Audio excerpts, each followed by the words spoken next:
What's up, guys? Today I want to kind of show you a way to make a homemade epidural trainer using some equipment, including things that you might be able to find in your epidural tray, as well as if you're able to have access to one of these spinal models. We're going to be using equipment such as these foam packets that are found within your epidural tray, and we're going to be using a glove filled with some water, glove finger filled with some water to replicate the CSF space.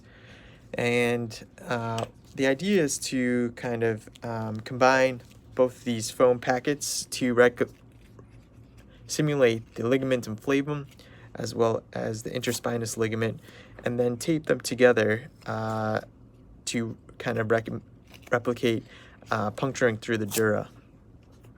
I'll try and show you a final product at the end. It's pretty simple, but we're going to put these two pieces together. We'll have our middle finger glove here, and we'll secure it in place using this two pieces of foam. And these are, like I said, found within these packets. You kind of just, they're the sharps holder, and kind of just squeeze that into there. And this is great for new trainees to kind of just practice and get the feel before putting needle to skin in actual patients. For skin, I happen to have some suturing skin that is available, but we can actually use a sterile glove to kind of simulate that feel as well, just placing that over and then taping it in place. And I'm just going to finish up here, tape this into place. And so what this would allow new trainees to do is potentially, palpate for the spinous ligaments and really feel what it feels like to palpate for the spinous ligaments, and then potentially approach the epidural space, and then ideally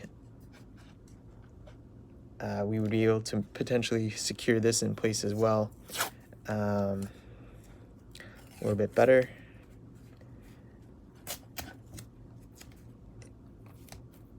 You may have to get a little bit creative on your own, but potentially feeling for the changes in the different spaces. And the nice thing about these foam is it actually replicates the differences in the changes in the different ligaments. And you can kind of get a nice piece of foam and replicate the ligamentum flavum, which is sometimes been known to be called the rumble strip of the epidural space. And tells you that you're getting closer to the epidural space. And so now potentially we're able to have the trainee put needle to skin and even practice localizing with the lidocaine needle, and then put needle to skin and just practice keeping their hands steady. Somebody else can hold the trainer in place, or we can put it up against a harder surface, and potentially work on just the needle movements and taking small bites at a time. Thanks so much for watching.